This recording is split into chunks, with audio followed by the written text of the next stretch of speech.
ওমরে ফারুকের বুকের মধ্যে 3টা স্টেপিং করলেন। একটা মারলেন নাভির নিচে, মারার সাথে সাথে পাকস্থলী কেটে গেল। আরেকটা মারলেন পাজরে, পাজর ছিঁড়ে গেল। আক্রমণ যে করেছে সে কাতারের মাঝখান দিয়ে যেতে আরম্ভ করলো আর দুই দিকে ছুরি মারতে আরম্ভ করলো। 13 জন সাহাবীর গায়ে ছুরি মেরেছে, 7 জন সাহাবা স্পট ডেথ, জায়গায় মৃত্যু। আমাদের ভবিষ্যৎ প্রজন্ম এগুলো জানে না। ওরা সালমান খান দেখে বড় হয়, ওরা শাহরুখ খান দেখে বড় হয়, ওরা ঋত্বিক রোশনকে দেখে বড় হয়। ওরা মনে করে যে এরাই বড় সুপার হিরো। আমাদের যে কত বড় সুপার হিরো আছে এরা জানেই না। নতুন প্রজন্মের কর্ণকহুরে সাইয়েদনা ওমরে ফারুকের ইতিহাস পৌঁছে দেওয়ার দরকার আছে না নাই? আজকে আমরা সাইয়েদনা ওমরে ফারুকের বায়োগ্রাফি সম্পর্কে জানবো। ওমরে ফারুক রাদিয়াল্লাহু তাআলা আনহু, the superhero of this উম্মাহ। এই উম্মার সুপার হিরো তিনি, ঠিক কিনা? ওনার মুখের আগে লাঠি চলতো বেশি। সুবহানাল্লাহ পড়বেন না? মাঝে মাঝে লাঠি চালানোর দরকার আছে না নাই? Is the real superhero of Muslim উম্মাহ। তিনি এই উম্মার রিয়েল সুপার হিরো। এজন্য ওনার জীবনী থেকে আমরা কিছু শিক্ষা নেওয়ার চেষ্টা করবো ইনশাআল্লাহ। পড়েন সাইয়েদনা ওমরে ফারুক কিভাবে ইসলাম ধর্ম গ্রহণ করলেন, কিভাবে বিশ্বনবীর প্রাণের কলিজার টুকরা হলেন, এটা দিয়ে আমরা শুরু করি। আল্লাহ তাআলা সাইয়েদনা ওমরে ফারুকের হৃদয়ের মধ্যে 3টা ধাক্কা মেরেছেন, ইমানের ধাক্কা। আওয়াজ করে বলতে হবে কয়টা? 3টা ইমানি ধাক্কা। এক হচ্ছে বিশ্বনবীর দোয়ার ধাক্কা, একই দোয়ার ধাক্কা। 2 হচ্ছে সূরা হাক্কা দিয়ে দিয়েছেন আল্লাহ এক ধাক্কা, সুবহানাল্লাহ পড়বেন না? 3 হচ্ছে সূরাতু তাহা দিয়ে আল্লাহ দিয়েছেন আরেকটা ধাক্কা। এই 3টা ইমানি ধাক্কা যখন সাইয়েদনা ওমরে ফারুকের হৃদয়ে লাগলো, উনি পড়তে আরম্ভ করেছেন আশহাদু আল্লা ইলাহা ইল্লাল্লাহ ওয়া আশহাদু আন্না মুহাম্মাদান আবদুহু ওয়া রাসূলুহু। চিল্লায়ে পড়েন আল্লাহু আকবার। বিশ্বনবী মক্কায় বসে বসে তাহাজ্জুদের সালাত পড়ে আল্লাহর কাছে দোয়া করলেন, আল্লাহুম্মা আইজ্জাল ইসলাম বিআহাব্বির রাজুলাইনি ইলাইক। ও আল্লাহ, 2 জন লোকের নাম বলবো, 2 জনের দরকার নেই।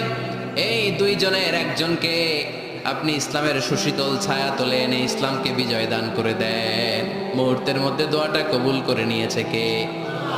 বিশ্বনবী বললেন, আল্লাহ 2 জনের নাম বলবো আজকের দোয়ায়। আবি জাহাল ইবনে হিশাম, হয়তো হিশামের বেটা আবু জাহেলকে আপনি ইসলামের ভিতরে নিয়ে আসেন, কিংবা ওমর ইবনুল খাত্তাব, খাত্তাবের বেটা ওমরকে আপনি ইসলামের ছায়া তোলে নিয়ে আসেন। ওমরে ফারুকের জন্য দোয়াটা কবুল করে নিয়েছে কে? বিশ্বনবীর দোয়ার মাধ্যমে প্রথমে সাইয়েদনা ওমরে ফারুকের হৃদয়ে এক ধাক্কা লাগলো। 2 নম্বরে রব্বুল আলামিন সূরাতুল হাক্কা দিয়ে ওমরে ফারুকের হৃদয়ের মধ্যে দিলেন এক ধাক্কা। পড়েন আল্লাহু আকবার। বিশ্বনবী যখন দোয়া করলেন, ওই দোয়া যখন সাইয়েদনা ওমরে ফারুকের হৃদয়ে স্পর্শ করলো, সাইয়েদনা ওমরে ফারুক সব সময় বিশ্বনবীরে ফলো করতে আরম্ভ করলেন। বিশ্বনবী ডানে গেলে লুকিয়ে লুকিয়ে ওমর ফারুক ডানে যায়, বিশ্বনবী বায়ে গেলে লুকিয়ে লুকিয়ে ওমরে ফারুক বায়ে যায়। বিশ্বনবী একবার মসজিদুল হারামে যে নামাজ পড়তে শুরু করলেন, ওমরে ফারুক তখন বিশ্বনবীর পিছু পিছু ছদ্মবেশে পেছন থেকে যে বিশ্বনবী কিভাবে নামাজ পড়ে দেখতে শুরু করলেন। বিশ্বনবী ইন দা মিন টাইম এশার নামাজে আল হাক্কাতুমাল হাক্কা তেলাওয়াত শুরু করে দিলেন। আল হাক্কাতুমাল হাক্কা তেলাওয়াত শুরু করে দিলেন। তেলাওয়াত করতে করতে বিশ্বনবী যখন তেলাওয়াত করতেছে, ওমরে ফারুক এরকম দুলতেছে আর মজা পাচ্ছে। ওমিয়া বিশ্বনবীর কণ্ঠ বুঝি আমার মতো কণ্ঠ, আপনার মতো কণ্ঠ, আহমদ বিন ইউসুফের কণ্ঠ, আব্দুল বাসিতের কণ্ঠ না? বিশ্বনবীর গলায় যে কি সুরের ঝংকার আল্লাহ দিয়েছেন, কি সুরের লহরী আল্লাহ দিয়েছেন, একবার যে শুনতো পাগল হয়ে যেত। আল্লাহু আকবার। বিশ্বনবী সূরা হাক্কা মন্ত্রমুগ্ধ তেলাওয়াতে, মন্ত্রমুগ্ধ সুর দিয়ে, মন্ত্রমুগ্ধ কণ্ঠ দিয়ে তেলাওয়াত করতে লাগলেন। এশার সালাতে ওমরে ফারুক দুলতে লাগলেন। ওমরে ফারুক যত শুনে অবাক হয়ে যায়, যত শুনে অবাক হয়ে যায়, যতই শুনে অবাক। কিরে? কারণ তিনি আরবি ভাষা বুঝতেন। এত সুন্দর শব্দের গাঁথনি, এত প্রাঞ্জল বর্ণনা, এত সুন্দর অন্তমিল, এটা কবিতা না হয়ে পারে না। উনি মনে মনে ভাবলেন, এটা মনে হয় কবিতা। It might be poem, it could be poem. Muhammad মনে হয় কবি হয়ে গেছে, তার কাব্য প্রতিভা দিয়ে সে এটা বানিয়েছে। তা না হলে এত সুন্দর কথা, এটা কবিতা না হয়ে পারে। ইন দ্য মিন টাইম বিশ্বনবী কিন্তু দেখতেছে না যে পেছনে উমর। বিশ্বনবী তেলাওয়াত করছিলেন। ইন দ্য মিন টাইম বিশ্বনবী পড়ছিলেন, ওমা হুয়া বিকাউলি শাইরিন কলিলাম মা তুমিনুন। এই আয়াতের অর্থ হলো এটা কোনো কবির কথা নয়, খুব অল্প সংখ্যক লোকই তোমরা ঈমান আনো। সুবহানাল্লাহ পড়ে। এটাকে বলে কোইন্সিডেন্ট। কোইন্সিডেন্ট হুট করে অনেক সময় মিলে যায়, যায় কি যায় না? আপনি একজনের কথা ভাবতেছেন ভাবতেছেন, বাজারে গেলেন, বাজারে যেই দেখেন ওই লোকটা দাঁড়ায় আছে, এরকম হয় কি হয় না? কোইন্সিডেন্ট। ওমরে ফারুক মনে মনে যেটা ভাবতেছে ওই কথা দিয়ে বিশ্বনবী তেলাওয়াত করতেছে, আল্লাহু আকবার।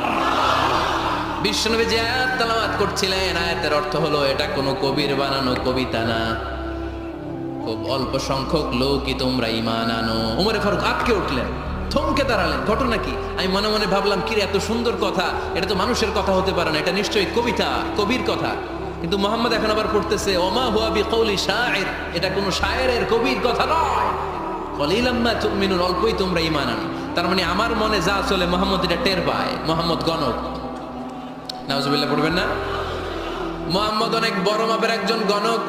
মানুষের হৃদয়ে কি চলে, মনে মনে কি ভাবে, মোহাম্মদ না দেখেও বলে দিতে পারে। ইন দা মিন টাইম বিশ্বনবী পরের আয়াতে পড়লেন ওয়ালা বিকৌলি কাহিনিন কলিলাম মা তাযাক্কারুন। এই আয়াতের অর্থ হলো এটা কোনো গণকের বানানো গণনা নয়, খুব অল্প সংখ্যক লোকই তোমরা উপদেশ হিসেবে এটাকে মানো। সুবহানাল্লাহ পড়েন। এবার আর ওমরে ফারুকের সহ্য হয় না, কি আজীব তামাশা। প্রথমে মনে করলাম কবিতা, মোহাম্মদ কয় কবি না, সে কবি না, এটা কবিতা না। তারপর ভাবলাম সে গণক, সে আয়াত পরে পরে বলে দিল এটা গণনা নয়, তাহলে এটা কি? এটা কি কবিতাও না, গণনাও না, তাহলে এটা কি? বিশ্বনবী তখন বললেন তানজিলুম মির রাব্বিল আলামিন। সুবহানাল্লাহ পড়েন। পরের আয়াত ছিল তানজিলুম মির রাব্বিল আলামিন। এটা দুনিয়ার কোনো কবির বানানো কবিতা না, এটা কোনো গণকের গণনা না, এটা কোনো সাহিত্যিকের বানানো সাহিত্য নয়, এটা মহাবিশ্বের পরিচালক রব্বুল আলামিনের কাছ থেকে পাঠানো কিতাব কোরআন। সূরা হাক্কার ধাক্কায় ওমরে ফারুক কাইত, এই ধাক্কা খেয়ে উথাল পাথাল হৃদয়ের মধ্যে, হায় রে এ কি বাণী, এ কেমন কথা, কে মুহাম্মদ? তারপরও শয়তানের ওয়াসওয়াসা আছে না নাই? আল্লাহ বলে যতই ওয়াসওয়াসা ওমরকে দেয়া হোক, আমি ওমরে ফারুককে মুসলিম উম্মাতের সেনাপতি বানিয়ে ছাড়বো, আমি সেনাপতি বানাবো। এবার 3 নাম্বার ডোজ। ডাক্তারের কাছে গেলে প্রথমে দেখবেন সিম্পল ডোজ দেয়, নরমাল ওষুধ, এটাতে কাজ না হলে ডোজ বাড়ায়, একেবারে কাজ না হলে অ্যান্টিবায়োটিক মারে, আছে না নাই? আল্লাহ প্রথমে দোয়ার ছোঁয়া লাগালেন, তারপর সূরা হাক্কা দিয়ে ধাক্কা মারলেন, এরপরে রব্বুল আলামিন বলেন এবার 3 নাম্বার ডোজ সূরা তহা দিয়ে আমি তোমার হৃদয়টারে উজালা বানায় দেব রে ওমর। শয়তান ওদিক দিয়ে ওয়াসওয়াসা, খেলা 2 দিক থেকে চলতেছে। আল্লাহ তাআলা হেদায়েতের রাস্তায় টানছে, শয়তান জাহান্নামের দিকে টানছে। ঘোষণা দেয়া হলো মক্কায়, মুহাম্মদের মাথা কেটে এনে দিলে এত এত স্বর্ণ মুদ্রা দেয়া হবে। ওমরে ফারুক রাজি হয়ে গেলেন, নাঙ্গা তলোয়ার নিয়ে বিশ্বনবীর মাথা কাটার জন্য ছুটলেন। নাউজুবিল্লাহ পড়বেন না? বনু জাহরা গোত্রের এক লোক বলে, আইনা ইয়া আমার, কই যাও? মুহাম্মদের মাথা কাটতে যাই। আরে মুহাম্মদের মাথা কাটতে যাও? তোমার বোন ফাতিমা বিনতে খাত্তাব আর তোমার বোন জামাই সাঈদ কদ সাবা, এরা তো ধর্ম ত্যাগ করে ফেলছে, এটা তো আমাদের ধর্ম ত্যাগ করে মুহাম্মদের ফলোয়ার হয়ে গেছে। আগে ওমর ঘর সামলাও, পরে মুহাম্মদের মাথা কাটতে যেও। ওমরে ফারুক অবাক হয়ে গেলেন, তলোয়ার নিয়ে বিশ্বনবীর দিকে না যে নিজের বাড়ির দিকে চলে গেলেন। বিশ্বনবীর আপন বোন ফাতিমা বিনতে খাত্তাব, বোন জামাই সাঈদ আর খাব্বাব রাদিয়াল্লাহু তাআলা আনহু 3 জন মিলে সূরা তহা তেলাওয়াত করছিলেন। পড়েন সুবহানাল্লাহ। মক্কায় লুকিয়ে লুকিয়ে দাওয়াত হতো। খাব্বাব রাদিয়াল্লাহু তাআলা আনহু একটা চামড়ার ফলকের মধ্যে সূরা তহার কয়েকটা আয়াত এনে ওমরে ফারুকের বোন আর বোন জামাইকে শিক্ষা দিচ্ছে, ট্রেনিং দিচ্ছে। সুবহানাল্লাহ পড়েন। লুকিয়ে লুকিয়ে ওমরে ফারুক যখন ঘরে চলে আসলেন, এরা তটস্থ হয়ে গেল। সাইয়েদনা খাব্বাব বিছানার তলায় লুকিয়ে গেলেন। ওমরে ফারুক বললেন, দরজা খোলো। ফাতিমা বিনতে খাত্তাব দরজা খোলার পরে নির্মম ভাবে সাইয়েদনা ওমর রাদিয়াল্লাহু তাআলা আনহু বোনের গায়ে আঘাত শুরু করে দিল। বোন জামাইকে আহত করতে শুরু করলো আর বলতে শুরু করলো, তোরা পাগল হলি কেন? কি আছে ওই মুহাম্মাদের মধ্যে? কি জাদু নিয়ে সে এসেছে? সে যাই বলে লোকজন পাগল হয়ে যায়, সবাই তার উপর কালিমা পড়ে ঈমান এনে ফেলে। কি এমন জিনিস তোদের কাছে আছে যেটা দেখে মুহাম্মদকে তোরা ভালোবাসলি? কি আছে? কি পড়তেছিলি আমারে দেখা? ফাতেমা বলে ইন্নাকা রিজসুন লা ইয়ামাসসুহু ইল্লাল মুতাহহারুন। ও আমার ভাই ওমর, তুমি নাপাক। তুমি কি? লা ইয়ামাসসুহু ইল্লাল মুতাহহারুন, পবিত্রতা অর্জন না করে এই কোরআন ধরা যায় না। সুবহানাল্লাহ পড়েন। ওমরে ফারুক গোসল করে আসলেন। ফাতেমা বিনতে খাত্তাব বললেন, গোসল যখন করে এসেছেন এই নেন। ওমরে ফারুক এবার চামড়ার কাপড়ের মধ্যে সূরা তহার প্রথম আয়াতের দিকে নজর করলেন। নজর করেই কোরআনের প্রেমে পড়ে গেলেন। পড়েন সুবহানাল্লাহ। ওমরে ফারুক পড়তে আরম্ভ করলেন, তহা মা আনজালনা আলাইকাল কুরআনা লিতাশকা ইল্লা তাযকিরাতান লিমান ইয়াখশা তানজিলাম মিম্মান খালাকাল আরদা ওয়াস সামাওয়াতিল উলা। সুবহানাল্লাহ পড়েন। উনি পড়তে আরম্ভ করলেন, তাহা মা আনজালনা আলাইকাল কুরআনা লিতাশকা, এই কোরআনকে আমি তোমাদের হতভাগ্য জাতি হিসেবে দুনিয়ায় থাকার জন্য পাঠাই নাই। এটা রব্বুল আলামিনের পক্ষ থেকে এসেছে। যারা রবকে ভয় করে তাদের জন্য আছে উপদেশ। যিনি আকাশ বানিয়েছেন, জমিন বানিয়েছেন, ওই আল্লাহ তাআলা নিজেই এই কোরআন পাঠিয়েছে। আওয়াজ করে পড়তে হবে আল্লাহু আকবার। উনি খুব ভালো আরবি জানতেন। সূরা তাহা পড়ার পরে আর ধৈর্য ধারণ করতে পারে না। ওমরে ফারুক ছোট্ট বাচ্চার মতো কান্না শুরু করে দিলেন। আল্লাহু আকবার। সূরা তাহাটা হাতে নিয়ে, তলোয়ারটা হাতে নিয়ে বিশ্বনবীর দিকে ছুটতে আরম্ভ করলেন। আইনা মুহাম্মদ, কোথায় মুহাম্মদ? তোমরা আমাকে মুহাম্মাদের কাছে নিয়ে চলো। বিশ্বনবী তখন সাফা পাহাড়ের পাদদেশে দারুল আরকাম ইবনে আলকামের ঘরে লুকিয়ে লুকিয়ে কোরআনের দাওয়াত দিতেন। ওমরে ফারুককে পাগলের মতো ছুটে আসতে দেখে বিশ্বনবীর চাচা হামজা ইবনে আব্দুল মুত্তালিব বলল, নবী আপনি পালান। ওই যে খাত্তাবের বেটা ওমর আপনাকে অপমান করার জন্য, আক্রমণ করার জন্য তেড়ে এসেছে। সাহাবীরা বললেন, নবী আপনি পালিয়ে যান, আমরা সামাল দেব। বিশ্বনবী বললেন, না আমি পালাবো না, বরং তোমরা সরে যাও। ওমর ইবনে আল খাত্তাবকে আমার দরবার পর্যন্ত আসতে দাও। আমার তো মনে হচ্ছে ওই যে তাহাজ্জুদের নামাজ শেষে চোখের পানি ছেড়ে যে আমি আল্লাহর কাছে দোয়া করেছি, আজকে আমার ওই দোয়াটা কবুল হতে শুরু করেছে। আমার তো মনে হচ্ছে আমার দোয়া কবুল হবে, আসতে দাও। ওমর ফারুক এসে বললেন, আশহাদু আল্লা ইলাহা ইল্লাল্লাহ ওয়া আশহাদু আন্না মুহাম্মাদান আবদুহু ওয়া রাসূলুহু, আমি সাক্ষ্য দিলাম আল্লাহ ছাড়া কোনো ইলাহা নাই, নিশ্চয় আপনি আল্লাহর প্রেরিত বান্দা এবং রাসূল। পড়েন সুবহানাল্লাহ। ওমর ফারুক যখন কালিমা শাহাদা পড়ে মুসলমান হয়ে বিশ্বনবীর হাতে হাত রাখলেন, মুসলিম সাহাবীদের মধ্যে খুশি আর আনন্দের বন্যা বয়ে গেল। মুসলিম হাতে গোনা সাহাবারা আল্লাহর প্রশংসা করলেন। বিশ্বনবী সাইয়েদনা ওমর ফারুককে জড়িয়ে ধরলেন। ওমর ফারুক এবার বিশ্বনবীরে বললেন, নবী গো, আলাসনা আলাল হক, আমরা কি সত্যের উপরে আছি নাকি আমরা ভুলের উপরে আছি? বিশ্বনবী বললেন, বালা নাহনু আলাল হক, আমরাই সত্যের উপরে আছি। সুবহানাল্লাহ পড়েন। আলাসনা আলাল হক, নবী আমরা কি সত্যের উপরে নাই? হ্যাঁ অবশ্যই ওমর, তুমি সত্যের উপরে আছো। ওমর ফারুক বললেন, তাহলে ফাফিমাল ইখতিফা, তাহলে লুকায় লুকায় আর দাওয়াত দেব কেন? আমি তো কালিমা পড়ে ফেলছি, আসেন আমার সাথে বের হই। ফাফিমাল ইখতিফা, আর লুকায় লুকায় কেন? আসেন আমরা বাইরে বেরোই। বিশ্বনবী বললেন, ওমর এটা মাক্কি জীবন, এখানে আমরা একটু গোপনে গোপনে দাওয়াত দিতে চাই। ওমরে ফারুক বলে, না, আমার দায়িত্ব, আমি একটা মিছিল দিতে চাই নবী। আল্লাহর নামের তাকবীর দিতে দিতে দারুল আরকাম থেকে শুরু করে মসজিদুল হারাম পর্যন্ত একটা মিছিল দিয়ে আমি মক্কা কাঁপাইয়া দেব। অনুমতি দেন। বিশ্বনবী দিতে চায় না। ওমর ফারুক অনেক বুঝানোর পরে স্বল্প পরিসরের একটা অনুমোদন পাওয়া গেল বিশ্বনবী সাল্লাল্লাহু আলাইহি ওয়াসাল্লামের কাছ থেকে। এই 11 জন নিয়ে আমি আল্লাহর নামের তাকবীর দেব। 2 লাইন করলেন। কয় লাইন? 2 লাইন। পেছনে 6 জন, আর এই লাইনের নেতা বানালেন বিশ্বনবীর চাচা হামজাকে রাদিয়াল্লাহু তাআলা আনহু। আর সামনে 5 জন, তার আগে দাঁড়ালেন উনি নিজেই। তাহলে 6 6 12। বললেন এই 2 লাইনই আমরা তাকবীর দিতে দিতে, বেশি না, এই দারুল আরকামের ঘর থেকে, আপনারা জানেন যে সাফা মারওয়া এখন যে সাই হয়, এই সাফার পাদদেশে ছিল দারুল আরকামের ঘর। উনি বললেন এখান থেকে ওই যে কাবার গিলাফ দেখা যায়, কাবার গিলাফ পর্যন্ত আমরা এই তাকবীর নিয়ে ওখানে যাব। সুবহানাল্লাহ পড়বেন না? ওখানে উনি দাঁড়িয়ে ছোট্ট একটা ভাষণ দিয়েছিলেন। উনি বলেছিলেন, মান আরাদা আন তাসকুলা উম্মু ওয়া ইয়াতামা ওয়ালাদু ওয়া তারমিলা যাওজাতুহু ফালিয়াসুদ্দানি। খেয়াল করে শুনেন, কান দুইটা খরগোশের কানের মতো খাড়া করেন। উনি এক বাক্যের একটা ভাষণ দিলেন। ভাষণ দিতে জানলে বড় ভাষণ দেয়া লাগে না, এক বাক্যের ভাষণ দিয়ে গোটা বিশ্বকে ঝাঁকুনি মারা যায়। চিল্লায় বলো ঠিক কিনা? ওমরে ফারুক এক বাক্যের একটা ছোট্ট ভাষণ দিলেন। মান আরাদা আন তাসকুলা উম্মু, কে আছো মায়ের এই মক্কায়, কে আছো মায়ের বুক খালি করতে চাও? ইয়া আচামা ওয়ালাদু, কে আছো বাচ্চাগুলারে নিজের সন্তানগুলোরে ইয়াতিম বানাতে চাও?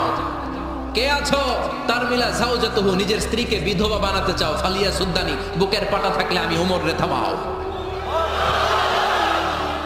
ফালিয়া সুদ্দানি, দেখি মক্কায় কার এত বড় বুকের পাটা। কে আছো মায়ের বুক খালি করতে চাও, সন্তান রে এতিম বানাতে চাও, স্ত্রীকে বিধবা বানাতে চাও? ফালিয়া সুদ্দানি, পারলে আমারে ঠেকাও। এই বলে উনি আল্লাহু আকবার, আল্লাহু আকবার, আল্লাহু আকবার বলে স্লোগান শুরু করে দিলেন। এক এক স্লোগানে মক্কার মরুজমিন থারথার করে কাঁপতে আরম্ভ করলো। এই মিছিল মক্কার কেউ দেয় নাই। মিছিলের আওয়াজ শুনে আবু জাহেল বাইরিস, উতবা বাইরিস, শাইবা, ওয়ালিদ ইবনে মুগীরা সব বের হয়েছে। কিরে, আমার এলাকায় এত বড় স্লোগান, কার এত সাহস? বের হয়ে দেখে মিছিলের সামনে ওমর। ওমর রে দেখে দিছে এক দৌড়। থামানোর মতো বাপের বেটা মক্কায় দ্বিতীয়টা কেউ ছিল না। আওয়াজ করে বলেন ঠিক কিনা? ওমরে ফারুক আল্লাহু আকবার, আল্লাহু আকবার বলে স্লোগান দিতে দিতে মসজিদুল হারামের ভেতরে ঢুকে গেল। কাবার গিলাফ ধরার পরে সেদিন মিছিল থেমেছে। ওই আল্লাহর নামের স্লোগান সেদিন কেউ থামাতে পারে নাই, কিয়ামত পর্যন্ত কেউ থামাতে পারবে না। চিল্লায় বলো ঠিক কিনা?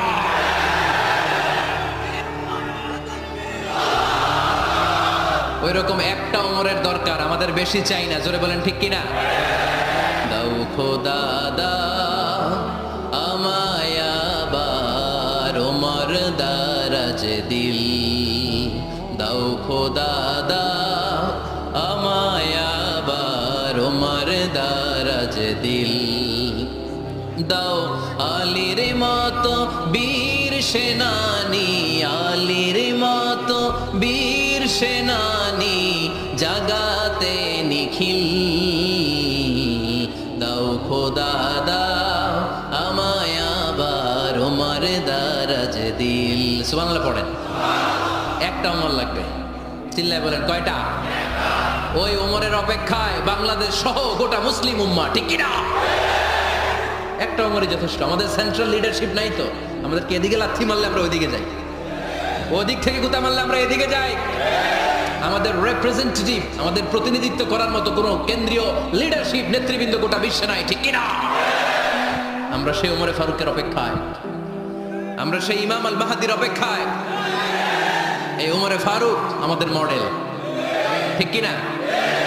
থার্ড ইন পজিশন এই পুরো উম্মতের মধ্যে ওনার পজিশন নাম্বার 3। 1 নাম্বার পজিশন বিশ্বনবীর, কার? 2 নাম্বার পজিশন কার? আবু বকর। 3 নাম্বার পজিশন কার? ওমরে ফারুকের। বিশ্বনবী বলতেন লা নবিয়্যা বা'দি, লা নবিয়্যা বা'দি, আমার পরে কোনো নবী নাই। ওয়ালা রাসূলা, আমার পরে কোনো রাসূলও নাই, ঠিক কি না? আল্লাহর হাবিব বলতেন লাউ কানা বা'দি নবিয়্যুন লাকানা উমর, তবে আমার পরে যদি নবী হওয়ার যোগ্যতা কারো থাকে আমার ওমরের ওই যোগ্যতা আছে। সুবহানাল্লাহ পড়েন। প্রভু তুমি বলেছ রাসূল দেবে না, বলনি দেবে না ওমর, বলনি দেবে না হামজা তারি, খালিদ বিজয় সমর। প্রভু তুমি বলেছ রাসূল দেবে না, বলনি দেবে না ওমর, বলনি দেবে না হামজা তারি, খালিদ বিজয় সমর। প্রভু তুমি বলেছ রাসূল দেবে না। সুবহানাল্লাহ পড়েন। এজন্য আমরা একটা ওমর চাই। কয়টা? বেশি লাগবে? নেতার মতো নেতা কয়টা লাগে? জোরে বলেন কয়টা? ওনার সাথে বিশ্বনবী সাল্লাল্লাহু আলাইহি ওয়াসাল্লামের মুসাহারার সম্পর্ক ছিল। ওমরে ফারুক যে বিশ্বনবীর শ্বশুর এটা অনেকে জানেই না। ওমরে ফারুক রাদিয়াল্লাহু তাআলা আনহু বিশ্বনবীর শ্বশুর ছিলেন। এটা আজকে নতুন শুনছেন, কে কে হাত তোলেন? দেখছেন হুজুর? সঠিক বলছি না আমি? অনেকে আমরা জানি না। মাশাআল্লাহ, জানতে লজ্জা নাই, শিখতে লজ্জা নাই। লজ্জা হচ্ছে অজ্ঞতায় আর মূর্খতায়, ঠিক না? 4 খলিফার 2 খলিফা, ইসলামের 4 খলিফার 2 খলিফা বিশ্বনবীর মেয়ের জামাই, আর বাকি 2 খলিফা বিশ্বনবীর শ্বশুর। সুবহানাল্লাহ পড়েন। সাইয়েদনা আলী রাদিয়াল্লাহু তাআলা আনহু সাইয়েদনা উসমান যুন্নুরাইন, বিশ্বনবীর মেয়ের জামাই। উসমান রাদিয়াল্লাহু তাআলা আনহুর কাছে বিশ্বনবী দুই মেয়েকে বিয়ে দিয়েছিলেন। একজন মারা যাওয়ার পরে আরেকজন, বিশ্বনবী বলেছেন এরপরে আরেকটা থাকলে ওইটারও বিয়ে দিতাম। সুবহানাল্লাহ পড়বেন না? দুইজন ছিল মেয়ের জামাই আর দুইজন ছিল শ্বশুর। সাইয়েদনা আবু বকর শ্বশুর, বিশ্বনবীর স্ত্রী আম্মাজান আয়েশা রাদিয়াল্লাহু তাআলা আনহার বাবা। বিশ্বনবীর স্ত্রী আম্মাজান হাফসা রাদিয়াল্লাহু তাআলা আনহার বাবা ছিল সাইয়েদনা ওমর ফারুক। চিল্লায় পড়েন আল্লাহু আকবার। জানো তো পজিশন না, সাইয়্যিদু কুহুলিল জান্নাহ, জান্নাতে যত নারীরা যাবে নারীদের সর্দারিনী হবে সাইয়্যিদাতুনা ফাতেমা রাদিয়াল্লাহু তাআলা আনহা। এই ফরিদপুরের যত ইয়াং স্টারেরা তোমরা যারা জান্নাতে যাবে তোমাদের লিডার হবে সাইয়েদনা হাসান আর হুসাইন রাদিয়াল্লাহু তাআলা আনহুমা। আর বয়স্ক মুরব্বীরা যারা জান্নাতে ঢুকবেন আপনাদের লিডার হবে সাইয়েদনা আবু বকর আর সাইয়েদনা ওমর ফারুক রাদিয়াল্লাহু তাআলা আনহু। সুবহানাল্লাহ পড়তে পারলেন না? ওমর ফারুক এটা সাধারণ কোনো ক্যারেক্টারিস্টিক্স নয়, ওনাকে আল্লাহ তাআলা নলেজও দিয়েছেন আবার দিনদারিও দিয়েছেন।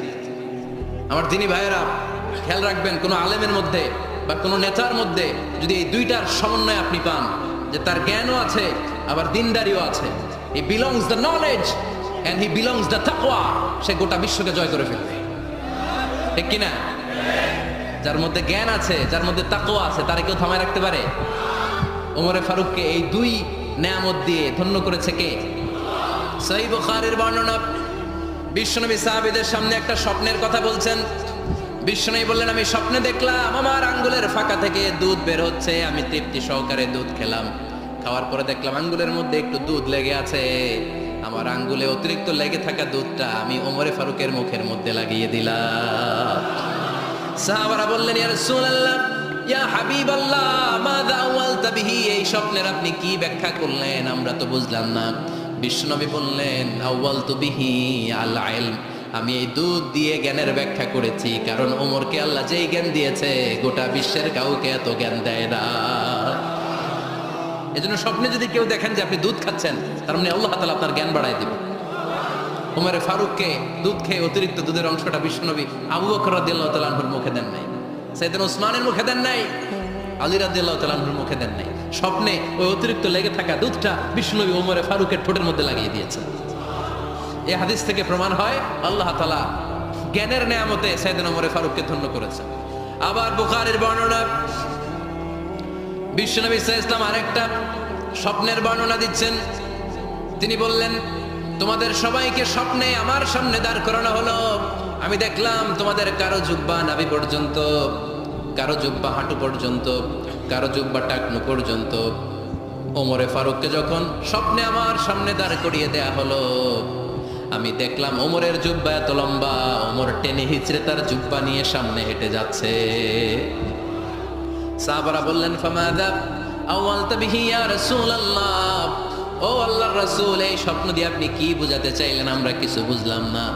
বিশ্বনবী বললেন, আওয়ালতু বিহি আদ-দীন, আমি এই হাদিসের দ্বারা দিনের ব্যাখ্যা করলাম, যার জামা যত লম্বা তার দিনদারি তত বেশি। সুবহানাল্লাহ, আসতে পড়েন। স্বপ্নে দেখলেন কোন সাহাবীর জুব্বা নাভি, কোন সাহাবীর হাঁটু, কারোটা টাকনু, কিন্তু ওমরে ফারুকের জুব্বা এত লম্বা, ইয়াজুরু সাওবাহু, তিনি তার জুব্বা টেনে হিচড়ে যাচ্ছেন। বিশ্বনবী বললেন, এটা দ্বারা আমি দিন, আমি তাকওয়া, দিনদারি, তাকওয়া, এটার ব্যাখ্যা করেছি।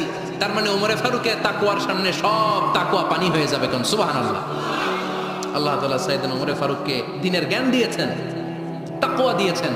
কত বড় মুত্তাকি ছিলেন সাইয়েদনা ওমরে ফারুক। মদিনার সমাজে কয়জন মুনাফিক ছিল বিশ্বনবী ছাড়া কেউ বলতে পারতেন না। বিশ্বনবী কোন সাহাবীকে মুনাফিকদের লিস্ট দিয়ে যান নাই, একজন সাহাবী ছাড়া। দেখি কেউ বলতে পারেন কিনা ওই সাহাবীর নাম? কি নাম?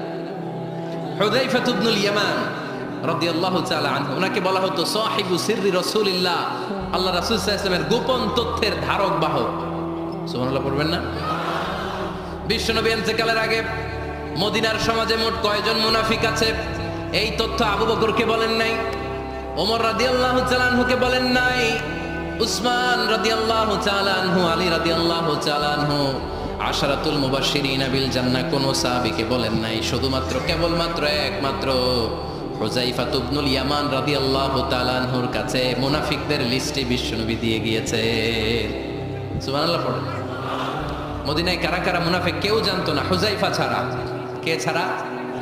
নামটা আজকে মুখস্থ করেন, যাতে অন্য কোনো ওয়াজে কেউ জিজ্ঞেস করলে বলতে পারেন। মুনাফিকদের লিস্ট যে সাহাবীর কাছে বিশ্বনবী দিয়ে গিয়েছিলেন, সাহাবীর নাম কি? নাম? উনি জানতেন মুনাফিক কারা। দেখেন ওমরে ফারুকের তাকওয়ার লেভেলটা কত হাই। ওমরে ফারুক একদিন হুজাইফা রাদিয়াল্লাহু তাআলা আনহুর কাছে গেলেন, যে বললেন, হুজাইফা, বিশ্বনবী ইন্তেকালের আগে মুনাফিকদের নামের লিস্টটা কারো কাছে দেয় নাই, আমার জানা নাই, সাইয়েদনা আবু বকরের জানা নাই, কোন সাহাবীর জানা নাই, তুমি ছাড়া। আমি তোমার কাছে জানতে চাই, আমি ওমরের নামটা ওই মুনাফিকদের খাতায় আছে কিনা আমার একটু বলো। আমার ওমরের নামটা ওই মুনাফিকদের লিস্টিতে একটু আছে কিনা, নামটা একটু বলো। যদি থাকে আমি ভালো হয়ে যাব, আমি নেফাকি দূর করে পাক্কা মুমিন হতে চাই। আমার নাম যদি মুনাফিকের লিস্টে থাকে আমি তো শেষ। হুজাইফা চোখের পানি ছেড়ে দিয়ে বলে, আমিরুল মুমিনিন, কেমন প্রশ্ন করলেন আপনি? আপনি বিশ্বনবীর শ্বশুর, এই উম্মতে আপনার পজিশন 3 নাম্বার। আপনারে মুনাফিকরা ভয় পায়, শয়তান আপনারে ভয় পায়। আপনি জান্নাতে সব বয়স্ক লোকদেরকে নিয়ে জান্নাতের মধ্যে আগে আগে ঢুকবেন, কেমন করে মুনাফিকদের কাতারে আপনার নাম থাকতে পারে? ওমর সুবহানাল্লাহ পড়ে। কি বিনয়ী, কি তাকওয়া। হুজাইফাকে যে ধরতেন, হুজাইফা একটু বলো না আমার নামটা মুনাফিকদের লিস্টিতে আছে কিনা। ওমরে ফারুকের যদি এই টেনশন থাকে যে আমি মুনাফিক হয়ে গেলাম কিনা, আমাদের এই টেনশন থাকার দরকার আছে না নাই?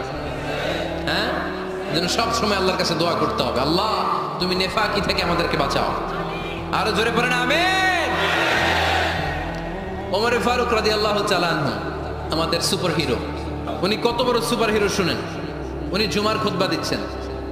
কি দিচ্ছেন? মসজিদে নববীতে।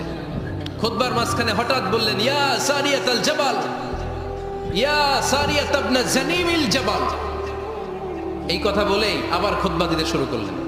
উনার এই ইয়া সারিয়াত ইবনে জানিমিল জাবালের সাথে আগের কথারও কোনো মিল নাই, পরের কথারও কোনো মিল নাই। জুমার নামাজের পর মুসল্লি সাহাবারা ধরলেন, বললেন, ইয়া আমিরাল মুমিনিন। খুতবার মাঝখানে হঠাৎ করে ইয়া সারিয়াত ইবনে জানিমিল জাবাল বলে আপনি চিৎকার করলেন কেন? আপনার এই বাক্যের সাথে আপনার খুতবার আগের বাক্যের কোনো মিল নাই, আপনার খুতবার পরের বাক্যেরও কোনো মিল নাই। এই কথা আপনি কারে বললেন, কারে উদ্দেশ্য করে বললেন? এই কথার তাৎপর্য কি আমাদেরকে বুঝিয়ে বলেন। ওমরে ফারুক বললেন, আমি যখন খুতবা দিচ্ছি আমি দেখতে পেলাম ওই যে কয়েক মাস আগে আমি আমার মুসলিম সেনাবাহিনী পারস্যে আক্রমণের জন্য পাঠিয়েছি, বর্তমান ইরানের ওই বিশাল এলাকাতে পারস্যে আমি আমার ব্যাটালিয়ন পাঠিয়েছি। আমি হঠাৎ করে দেখতে পেলাম আমার মুসলিম বাহিনীর সেনাপতি যুদ্ধের এক পর্যায়ে তার ডানে আছে উপত্যকা, বায়ে আছে পাহাড়, সে পাহাড়ি রাস্তা ছেড়ে দিয়ে উপত্যকার দিকে যেতে শুরু করেছে। আমি দেখতে পেলাম আমার মুসলিম বাহিনী যদি উপত্যকার দিকে ছুটে বেড়ায়, কাফির মুশরিকরা আমার মুসলিম বাহিনীকে কচুকাটা করে ফেলবে। তাই আমি এখান থেকে তাদেরকে কমান্ড দিয়ে বলেছি, ইয়া সারিয়াতাল জাবাল, উপত্যকার দিকে নয় পাহাড়ের দিকে যাও, তাহলেই তোমাদের বিজয় নিশ্চিত হয়ে যাবে। উপত্যকার দিকে যেও না, ইলাল জাবাল, ইলা সারিয়াতিল জাবাল, পাহাড়ের দিকে ছোট। সাহাবারা অবাক, ঘটনা কি? উনি বসে আছেন মদিনায় মসজিদে নববীর মিম্বারে দাঁড়িয়ে, উনি যদি ইয়া সারিয়াতাল জাবাল বলে এটা কি ইরানে যাবে নাকি? ও মিয়া, তখনকার সময়ে বর্তমানের মতো মোবাইল ছিল নাকি, ইন্টারনেট ছিল নাকি, কিছু ছিল? খালি মুখে আমি যদি বলি ইয়া সারিয়াতাল জাবাল, এটা ইরানে যাবে, ইন্ডিয়ায় যাবে, ঢাকায় তো যাবে না, ফরিদপুর শহরেই তো বসবে না, ঠিক কিনা? কিন্তু এটা আমিরুল মুমিনিন বিশ্বাসী সাহাবারা বিশ্বাস করে নিল। কিছু মুনাফিক ছিল, এরা কয় না ঝামেলাস, এটা তো সম্ভব না। এক কাজ করি, এই সেনাপতি যখন বিজয়ী বেশে মদিনায় ফিরে আসবে আর আমরা ধরবো। এরা দিন গুনতে লাগলো, এই সেনাপতি মুসলিম বাহিনী নিয়ে পারস্য জয় করে কবে ফিরে আসবে। এই মুনাফিকের দলগুলো কখনো সেনাবাহিনীকে অভ্যর্থনা জানাতে যেত না, কিন্তু এইবার সবার আগে মদিনার উপকণ্ঠে যে সেনাপতিদেরকে অভ্যর্থনা জানানোর জন্য ফুল নিয়ে রেডি, ফুল নিয়ে দাঁড়ায়। সেনাপতি ঢুকার সাথে সাথে ধরছে, এই সেনাপতি কোত্থেকে আসছে? কয় পারস্য জয় করে আসছি। কয় এমন এমন দিন, জুমার দিন দুপুরবেলা যুদ্ধের মাঝখানে আমিরুল মুমিনিনের কণ্ঠের কোন কথাবার্তা শুনছো নাকি? সেনাপতি অবাক, কয় তোমরা জানলা কেমনে? শুনছি তো। সুবহানাল্লাহ পড়বেন না? আমরা যুদ্ধে একটা ভয়ঙ্কর অবস্থার মধ্যে ছিলাম। পেছন থেকে শত্রুরা আমাদেরকে আক্রমণ করতে শুরু করে দিল। ডানে যাব না বায়ে যাব, সামনে যাব নাকি পেছনে যাব, রাস্তা খুঁজে পাচ্ছি না। ডান দিকে ছিল আমাদের উপত্যকার রাস্তা, বাঁ দিকে ছিল পাহাড়ি পথ। আমরা সোজা পথ হবে মনে করে উপত্যকার দিকে ছুটতে আরম্ভ করলাম। হঠাৎ করে আমিরুল মুমিনিনের কণ্ঠ বজ্র কণ্ঠে আমার কানের মধ্যে ভেসে আসলো। আমার মনে হলো আমিরুল মুমিনিন কেমন যেন আমাকে কমান্ড দিচ্ছেন আর বলছেন, ইয়া সারিয়াতাল জাবাল, ডান দিকে উপত্যকার পথে নয়, তাড়াতাড়ি পাহাড়ের দিকে সৈন্যবাহিনী নিয়ে উঠে যা। পাহাড়ের দিকে, ডানে না, this is wrong track and this is the right track. ওই দিন যদি ওমরে ফারুকের ওই গাইডলাইন, আমিরুল মুমিনিনের কমান্ড যদি আমি না শুনতাম, আজকে বিজয়ের বেশে ফিরতেও পারতাম না, আমাদের চেহারাও তোমরা দেখতে পেতে না। ওমরে ফারুকের ওই কমান্ড, ওই গাইডলাইন অদৃশ্য থেকে শোনার কারণে এই পারস্যের মধ্যে আমাদেরকে সেই যুদ্ধে বিজয় দান করেছে কে? দিস ইজ ওমরে ফারুক, দিস ইজ ওমরে ফারুক। বিশ্বনবী বলছেন, ওমর, মা লাকিয়াকা শাইতানু সালিকান ফাজ্জান ইল্লা সালাকা ফাজ্জান গায়রা ফাজ্জিক। ওমর, শয়তান ইবলিস যদি তোমার কোনো রাস্তা দিয়ে হাঁটতে দেখে, শয়তান ওই রাস্তা রেখে দিয়ে অন্য রাস্তা দিয়ে হাঁটে। This is our superhero সাইয়েদনা ওমর ফারুক রাদিয়াল্লাহু তাআলা। শুধু শয়তানই ভয় পেত না, মুনাফিকরাও ভয় পেত, জমের মতো ভয়। শুধু তাই না, আমাদের আম্মাজান বিষ্ণু ইসা ইসলামের স্ত্রীরাও ওমর ফারুককে ভয় পেতেন। সুবহানাল্লাহ কইবেন না? মাঝে মাঝে বিষ্ণু ইসা ইসলামের সাথে আম্মাজান আয়েশার ঝগড়া হতো, হতো না? আপনাদের ফ্যামিলিতে ঝগড়া হয়? হয় না? হয় না? কার কার দেখি? ওরে আল্লাহ, অনেক আল্লাহর ওলি আছে তো জায়গায়। ঝগড়া হয় না? এ কি কথা কয়, ঝগড়া হয় না বলে? বিশ্বনবীর ফ্যামিলিতে ঝগড়া হয়, আপনার ফ্যামিলিতে হয় না? মিষ্টি ঝগড়া। আর ও বিয়াই করে নাই।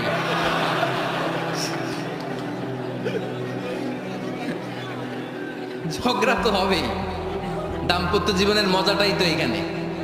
কখনো ঝগড়া, কখনো আনন্দ, একটু বৃষ্টি, একটু রোদ, একটু হাসি, একটু কান্না, ভালো লাগা ভালোবাসা শেয়ার করে নেয়া, মিলেমিশে একাকার হয়ে যাওয়া, ঠিক কিনা? তো আল্লাহর হাবিব সাল্লাল্লাহু আলাইহি ওয়াসাল্লামের সাথে আম্মাজান আয়েশার ঝগড়া হতো। তো একদিন ঝগড়া হয়ে দুইজন রেগে আস, খবরদার দুইজন রেগে থাকবেন না। আবার একজন রাগলে আরেকজন থেমে যাবেন, কারণ এই ছোট্ট ঝগড়া থেকে এটা অনেক সময় বিচ্ছেদের দিকে গড়ায়। আমার প্রিয় ফরিদপুরবাসী, ভাবি রেগে গেলে আপনি রাগেন না, ওই দিন আপনি একটু ঠান্ডা থাকেন। আবার আপনি রেগে গেলে, আমার মাইকের আওয়াজ যদি ভাবিরা শুনেন, আপনারা রেগে যায় না, একটু ঠান্ডা থাকবেন। দুইজনে রেগে গেলে তো তৃতীয় বিশ্বযুদ্ধ শুরু হবে, তাই না? একজন রেগে গেলে আরেকজন ঠান্ডা, কারণ এই সামান্য ঝগড়া থেকে ইগোর কারণে এটা বিচ্ছেদ আর ডিভোর্স পর্যন্ত গড়ায়। আর শয়তান এখানে উস্কানি দেয়, কারণ ইমানদারদের ফ্যামিলি ভাঙতে পারলে শয়তান সবচেয়ে বড় খুশি হয়। আর ইমানদারদের ফ্যামিলি টিকে থাকলে খুশি হয়ে যায় কে? আম্মাজান আয়েশা রাদিয়াল্লাহু তাআলা আনহার সাথে বিষ্ণু ইসা ইসলামের ঝগড়া হতো মাঝে মাঝে। একবার ঝগড়া হলো, বিষ্ণু ইসা ইসলামও রাগ, আম্মাজান আয়েশাও রাগ। তো বিষ্ণুই বললেন, আয়েশা, ঝগড়া করে আর কতক্ষণ থাকবো, আসো মিটমাট করি। আয়েশা রাদিয়াল্লাহু বলেন, ঠিক আছে মিটমাট করবো।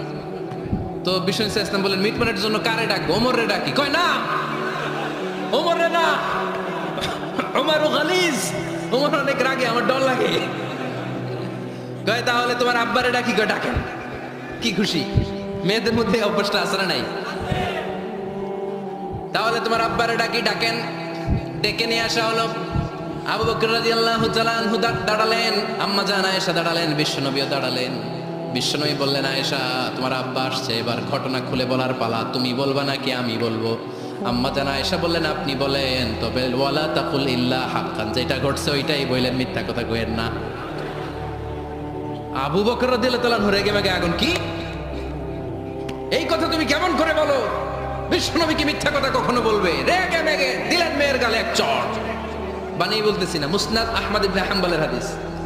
বাবার হাতের থাপ্পড়কে আম্মাজান আয়েশা উল্টে বললেন। সাইয়েদনা আবু বকর রাগে গড়গড় করছেন, আবার মারার জন্য তেড়ে গেলেন। এবার বাঁচার জন্য আম্মাজান আয়েশা বিশ্বনবীর পিছনে যে আশ্রয় নিলেন, বিশ্বনবী বাঁচানোর জন্য দুই হাত মিলে দাঁড়িয়ে গেলেন। পড়েন সুবহানাল্লাহ। বিশ্বনবী যখন দুই হাত মেলে দাঁড়িয়ে গেলেন, সাইয়েদনা আবু বকর রাদিয়াল্লাহু আনহু থেমে গেলেন। সাইয়েদনা আবু বকর রাদিয়াল্লাহু তাআলা আনহু ঘর থেকে বের হয়ে বারান্দায় দাঁড়ালেন, পড়েন সুবহানাল্লাহ। এবার বিশ্বনবী আম্মা জান আয়েশার কাছে যেয়ে বলেন, ইয়া আয়েশা কাইফা রাআইতিনি আনকাসতুকি মিনার রাজুল, দেখছো কেমনে বাঁচাইলাম? আমি না থাকলে ভর্তা বানাই ফেলতো আজকে। আমি বাঁচাইছি তোমারে, আমি আমার লগে ঝগড়া করো তুমি। লজ্জায় পড়ে আম্মা জান আয়েশা খিলখিল করে হেসে দিলেন, বিশ্বনবীও হেসে দিলেন। দুইজনের হাসির মধুর আওয়াজ শুনে সাইয়েদনা আবু বকর বাইরে থেকে অবাক, কিরে এতক্ষণ না ঝড় তুফান, এখন দেখি হাসি। সালাম দিয়ে অনুমতি নিয়ে ভিতরে ঢুকলেন, ঢুকে দেখেন আম্মা জান আয়েশাও হাসে, বিশ্বনবীও হাসে। এ হাসি দেখে আবু বকর রাদিয়াল্লাহু আনহু হেসে দিলেন, আরশের উপর থেকে খুশি হয়ে গেলেন কে? এবার সাইয়েদনা আবু বকর রাদিয়াল্লাহু তাআলা আনহু বললেন, ইয়া রাসূলুল্লাহ আশিকানি ফি সিলমিকুমা কামা আশরাকতুমানি ফি হারবিকুমা। ও নবী, যুদ্ধ লাগলে, দুইজন যুদ্ধ লাগলে মীমাংসার জন্য যেমনি আমারে ডাকেন, এরকম হাসি আর আনন্দের মুহূর্তেও আমারে একটু ডাইকেন। আশিকানি ফি সিলমিকুমা কামা আশরাকতুমানি ফি হারবিকুমা। নবী, আপনাদের মধ্যে ঝগড়া লাগলে সন্ধি করার জন্য আমারে যেমনি ডাকেন, আপনাদের হাসি খুশি আনন্দ খুনসুটি এই মজাদার মুহূর্তগুলোতে আমারে বঞ্চিত রাখেন না, আমার একটু ডাইকেন। সুবহানাল্লাহ পড়েন।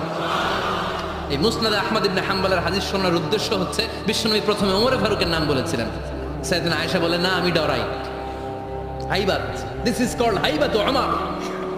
একবার বিশ্বনবীর সব বিবিরা ধরলেন, ও নবী আমাদেরকে এটা দেন, ওইটা দেন, ঘরে এটা নাই, ওইটা নাই, ওইটা নাই। বিশ্বনবীকে, আমার কাছে কিচ্ছু নাই, কিছু দিতে পারবো না, আমার নাই তো, সামর্থ্য নাই।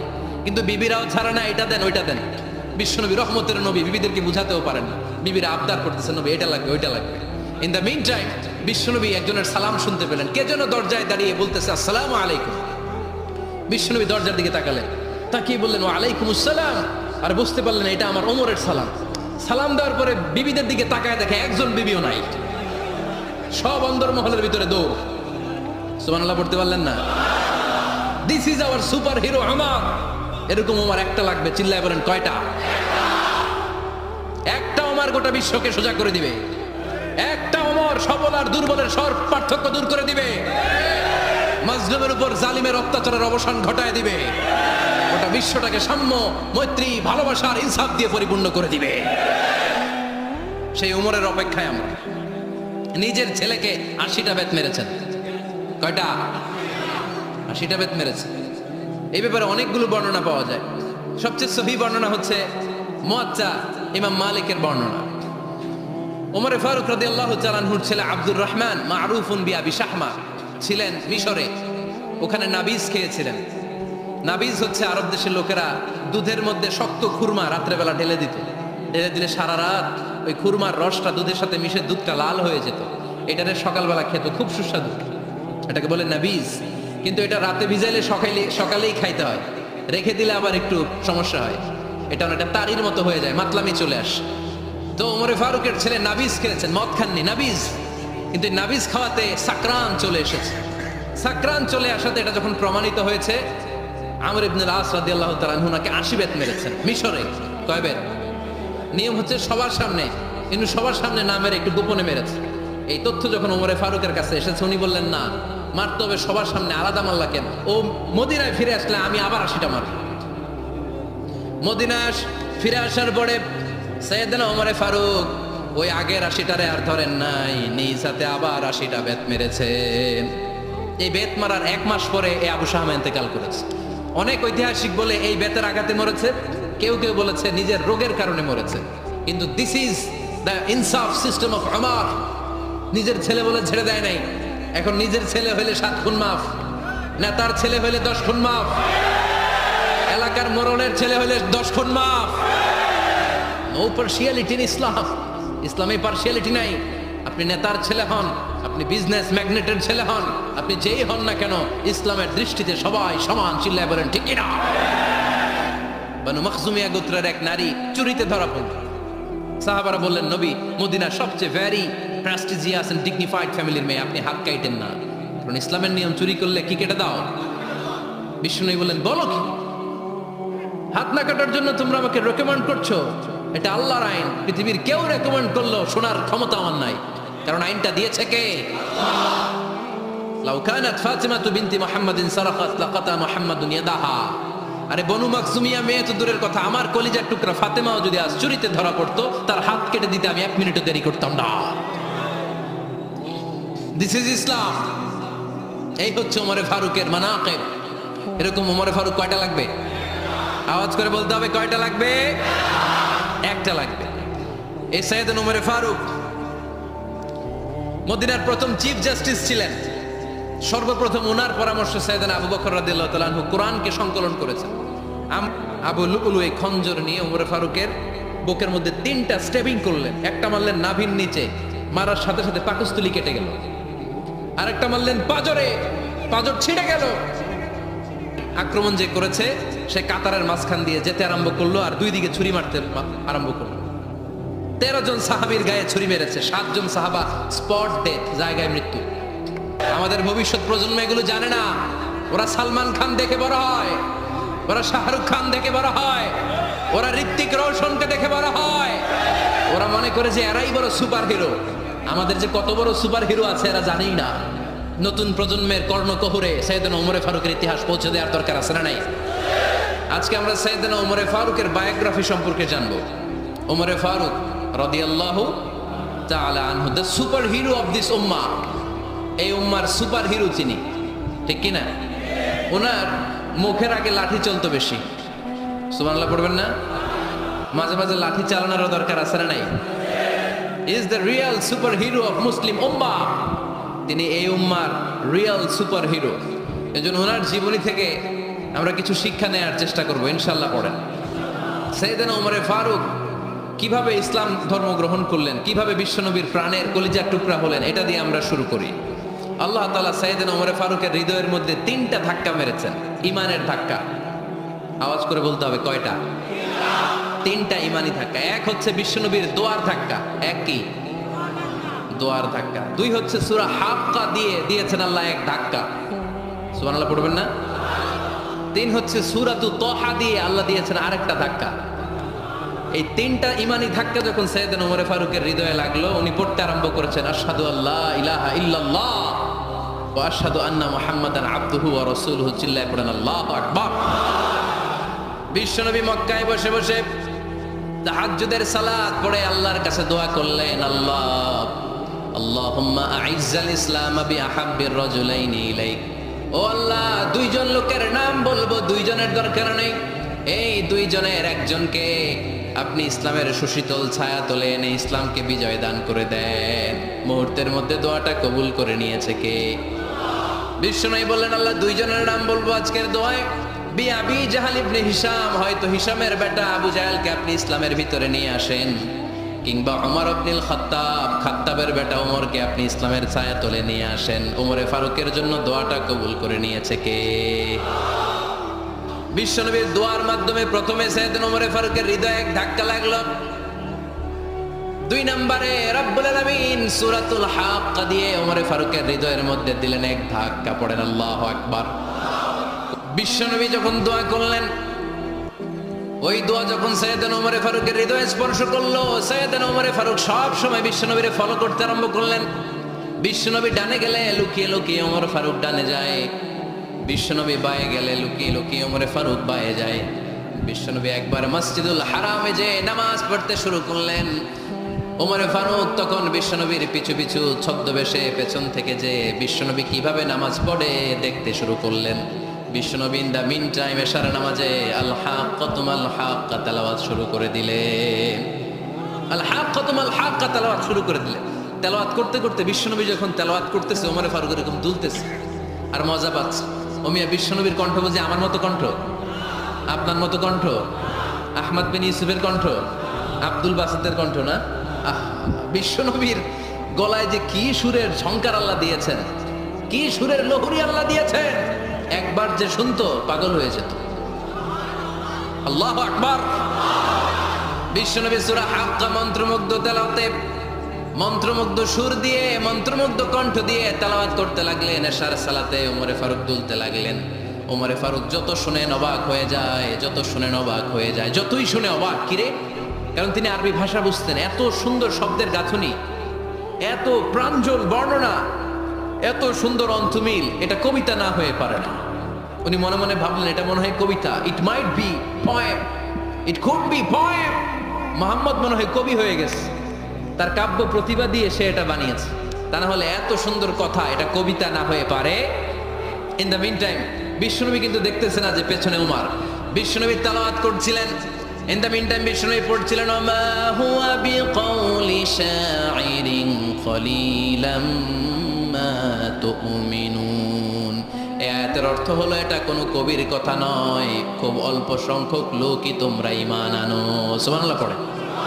এটাকে বলে কোইন্সিডেন্ট।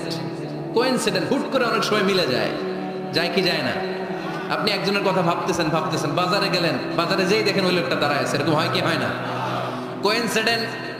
ওমরে ফারুক মনে মনে যেটা ভাবতেছে ওই কথা দিয়ে বিশ্বনবী তেলাওয়াত করতেছে, আল্লাহু আকবার। বিশ্বনবী যে আয়াত তেলাওয়াত করছিলেন, আয়াতের অর্থ হলো এটা কোনো কবির বানানো কবিতা না।